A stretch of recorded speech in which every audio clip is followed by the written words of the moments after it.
Welcome you all to JK English News. As India continues the downward trend for new coronavirus cases, another pressing matter appears to have left several states baffled as hundreds of birds have died due to bird flu in Kerala, Himachal Pradesh, Madhya Pradesh and Rajasthan. Kerala Minister for Forest, Animal Husbandry and Dairy Development, K. Raju had confirmed that about 12,000 ducks had died and around 40,000 birds will be culled in the region where bird flu has been reported. Police seized rupees 5 lakh worth of banned tobacco products from wholesalers in Bhimapalli area. Pundura police, with the help of District Anti-Narcotics Special Action Force team, seized tobacco products from a store named Welcome Store. The shop owner Maheen was arrested at Vallakadavu Badaruddin buildings. The tobacco products are being transported in lorries carrying vegetables from Tamil Nadu. The tobacco products were seized following a tip-off received by the narcotics cell AC Sheen Tharayal about Maheen.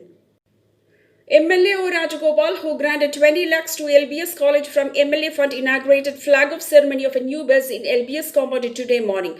Pujapura Councillor V.V. Rajesh presided over the function. BJP Area President K. Shashikumar, Vice President Pranav also shared the chairs.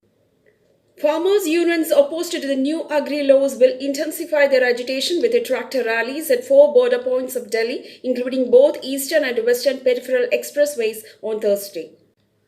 Liquor prices in the state will go up by rupees 45 to rupees 100 per bottle from February 1st. A director board meeting of the Kerala State Beverages Corporation has approved the proposal. Liquor producing companies have been demanding a hike in prices for various brands for the past 1.5 years as prices of raw materials have gone up by 20 to 30%. It is against this backdrop that the director board meeting approved the proposal for a 7% price hike for all types of liquor. A BevCo official said it will be the second price hike in the current financial year.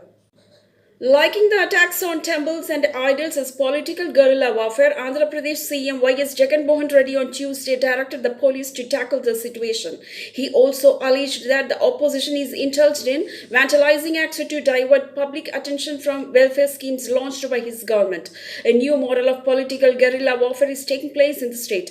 Temples and idols are being attacked with political motives. Attacks are being held on temples at places with less population at midnight hours at isolated places. The idols are being desecrated, Reddy said while addressing Spantana video conference with the district collectors and SPs. Tamil writer and Kendra Sahitya Akademi Award recipient A. Madhavan passed away here on Tuesday due to age-related ailments. The cremation of A. Madhavan was held at a crematorium at Thaikadu today morning 10 a.m. Born to Chellamal and Avudhanayagam, who belonged to Kanyakumari district, Madhavan was brought up in Thiruvananthapuram. He was selected for Kendra Sahitya Akademi Award in 2015 for his collection of essays Ilakkiya Chuvadugal. He was also a recipient of Kalai Mamani Award in 2009, the highest recognition bestowed on writers and artists by the Tamil Nadu government.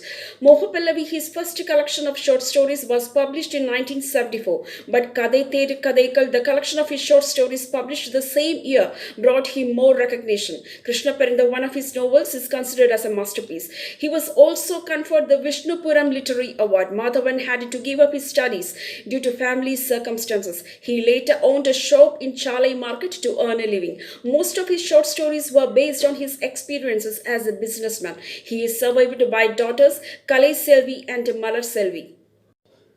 BJP State President K. Surendran has written a letter to Prime Minister Narendra Modi urging him to send a delegation of medical experts to Kerala in view of the high prevalence of COVID-19 positive cases in the state. Kerala accounts of nearly 26% of the total active COVID cases in India. 20 districts in India with the highest number of active cases, 12 are in Kerala.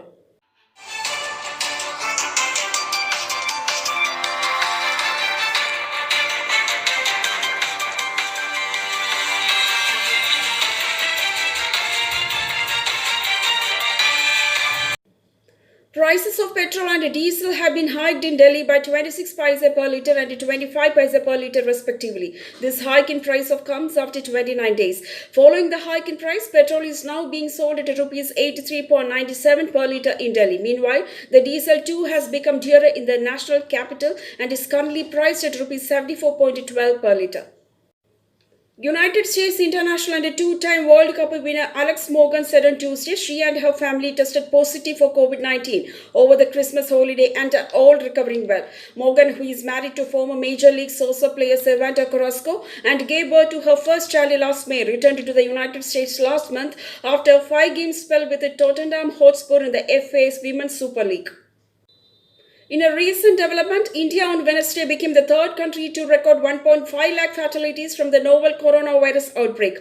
The Union Home Ministry said that the country recorded 264 fresh fatalities in the last 24 hours, which took the death toll to 1,50,114. According to Worldometers, United States has the highest number of fatalities, 3,65,620, followed by Brazil with 1,97,777 deaths due to the disease. The number of fatalities, along with the daily case load, has been steadily falling over the last few weeks in India. The country recorded 16,375 new cases of COVID-19 on Tuesday, the lowest in over 6 months. The Drug Controller General of India gave a green signal to Oxford, AstraZeneca and Serum Institute of India's Covishield along with the Bharat Biotech's Covaxin last weekend.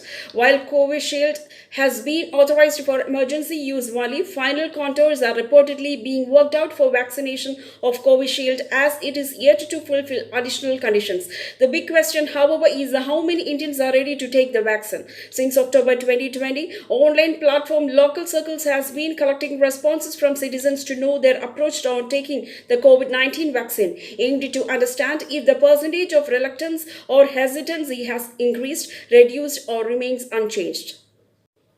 Narendra Modi will flag off the commercial operation of goods services between Rawari and Medar in the Western Dedicated Freight Corridor on January 7. Last week, the Prime Minister inaugurated the first 351 km of Eastern Dedicated Freight Corridor between Kharja and Baupur section in Uttar Pradesh.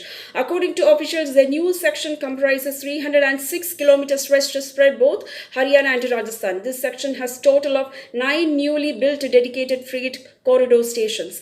The corridor is slated to be used for double-stack container operation. Indian shares inched higher to record levels on Wednesday, extending a month-long rally driven by foreign fund flows, while the country gets ready to roll out a COVID-19 vaccination program by next week. The blue chip NSE Nifty 50 index rose 0.24% to 14,234, and the benchmark S&P BSE Sensex climbed 0.19% to 48,528.69 by 0352 GMT. Both indexes have now hit record highs in all trading sessions of the new year, helped by continued foreign fund inflows and progress on COVID-19 vaccines. Foreign investors pumped more counseling itself but did not take any steps to plug the loopholes in counseling. National Investigating Agency team probing the Thiruvananthapuram gold smuggling case submitted the primary charge sheet against 20 accused, including Swapna Suresh, Sarith, Robin Shamit, and others. Sandeep Nair is a key accused in this case. The accused has been charged under Sections 16, 17, 18, and 20 of Prevention Act. The news winding up. Please subscribe to this channel and press the nearest bell icon to get notification of JK City News soon after uploading. Thank you all.